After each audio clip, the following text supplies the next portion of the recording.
नवकार महामंत्र के पांचों पदों को सुशोभित करने वाली सभी चरित्रशील आत्माओं के चरणों में कोटिशय वंदन। जीवन सर्वस्व पूज्य रामेश के चरणों में कोटिशय वंदन।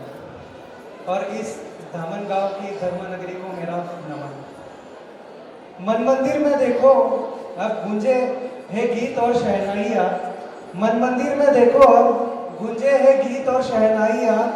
वीर पद के वीर निर्णय की मना रहे हैं हम सभी बधाइयाँ।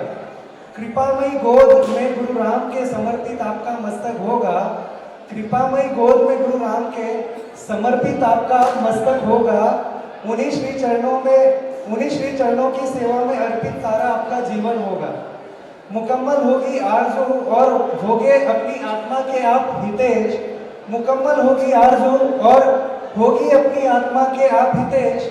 सिद्धि के रथ पर हो आरूढ़ सारथी होगे आपके गुरु रामेश। सारथी हो गए आपके गुरु रामेश। वंदना जी अपनी स्पीच के कुछ इनिशियल लाइंस में मानव जीवन की दुर्लभता क्या होती है वो संक्षिप्त में बताई गई है। और इस वेस्टर्न कल्चर के दौर में, इस पाश्चात्य संस्कृति की चकाचौंध में, नेटफ्लिक्स, अमेजॉन प्राइम, यूट्यूब के दौर में, KFC, पिज़्ज़ा हट, मैकडॉनल्ड्स के दौर में इस मानव जीवन के भौतिकता को समझ पाना वास्तव में बहुत कठिन होता है। और समझकर उसको आचरण में लाना, इम्प्लीमेंट करना लाइफ में बहुत डिफिकल्ट होता है। हितेश भैया भी आज उसी दौर में थे। ये जो एज होती है 25-35 साल के बीच की, जिसमें लाइफ को, करियर को सेट करना होता है, जीवन को एक दिशा देनी होती है, अपना ध्यान होता है इन्वेस्टमेंट्स में कि अपन अच्छे से अच्छी स्मार्ट इन्वेस्टमेंट करें ताकि आगे अपनी लाइफ इजी हो, लग्जूरियस हो। लेकिन हम एक चीज़ भूल जाते हैं जो इन्वेस्टमेंट अध्यात्म में होनी चाहिए। हितेश भैया ने आज उसी जगह पर अपनी इन्वेस्टमेंट बनाई है ताकि हम जिस जगह पर इन्वेस्ट कर रहे हैं वहाँ पे जिस हैप्पीनेस को, जिस सुख को अपन खोज रहे हैं वो उसमें एक्चुअल में है नहीं। और ये हम सब जानते हैं कि हम जिस दिशा में बढ़ रहे हैं वहाँ पर सुख नहीं है। एक दिन मौत आ जाएगी और चले जाएगी। लेकिन ये जो श्रृंगारों से सजा इनका आज जिस्म है, ये साफा, ये माला, 22 जनवरी को ये सब उतर जाएगा, सिर मुंडित हो जाएगा। एक फकीरों का जीवन इनका शुरू हो जाएगा। याचना करके मांग के खाने वाला जीवन होगा, लेकिन सुख उसी में होगा। भीषण गर्मी के दिन होंगे, सड़कें तपी हुई होगी, मुंबई, बैंगलोर जैसी बड़ी सिटीज होगी जिसमें 30-30, 40-40 मंजिला इमारतें पहुंचने के लिए चढ़नी पड़ेगी। कई बार घर असुस्ते हो जाएंगे और इतना घूमने के बावजूद पहुंचने नहीं मिलेगी। शायद इनको उपवास पचक लेना पड़े, लेकिन इसमें इनको सुख मिलेगा। ठिठुरती ठंड के दिन हो गए, नारंगी सा आसमान काला होने लगेगा, सूरज ढलने लगेगा, बिहार इनका गतिशील होगा और किसी छोटे से ग्राम में रुकने की व्यवस्था नहीं मिलेगी तो शायद किसी पेट्रोल पंप के ओटे पर इनको रात बितानी पड़े 70 रात वस्त्र की मर्यादा में।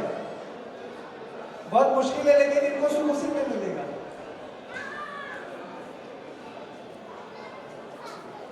बरसात के दिन होते हैं, 3-3 दिन, 4-4 दिन कंटिन्यू बारिश होती है, रुकती नहीं है। बारिश की हल्की हल्की बूंदें बरसती है। हम जाते हैं मरसा पधारो पूछने के लिए, अपन निवेदन करते हैं कि मरसा पधारो।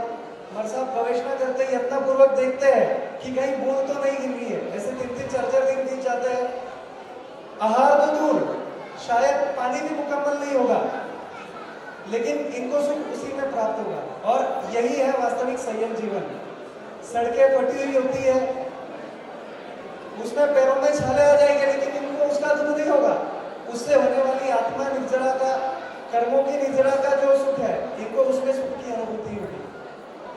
वास्तव में ये जीवन होता परिचय वाला है। उपाध्याय प्रवर पूज्य राजेश मुनि महाराज साहब फरमाते हैं कि आर्मी में, सेना में आरूढ़ जो सैनिक होता है, जो कॉन्फिडेंस के साथ गोलियां अपने सीने में झेलने की ताकत रखता है, वैसा ही होता है संयम जीवन, जिसमें पल पल, हर पल कुछ ना कुछ परिचय सामने आने की संभावनाएं होती है।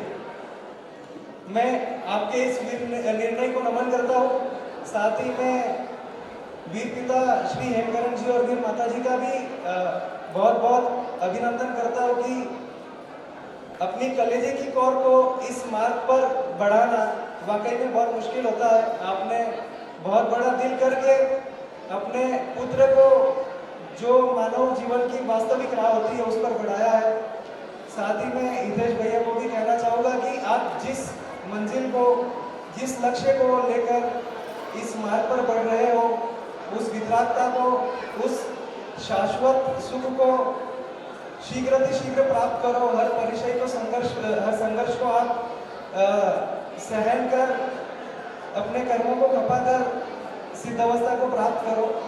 इसी के साथ एक चीज और जोड़ना चाहूँगा कि विजय जी बोधरा फरमा गए कि निखिल जी बता रहे थे कि पाठशाला में पढ़ाएगा कौन, क्योंकि ये जो एज होती है बच्चों की 7 से 15, 17, 18 साल की जो एज होती है उसमें साइकोलॉजिस्ट भी बताते हैं कि इनका जो माइंड होता है वो एक तार की तरह होता है, काफ़ी फ्लेक्सिबल होता है, जिसमें हम उसको जैसा चाहे वैसा मोड़ा जा सकता है।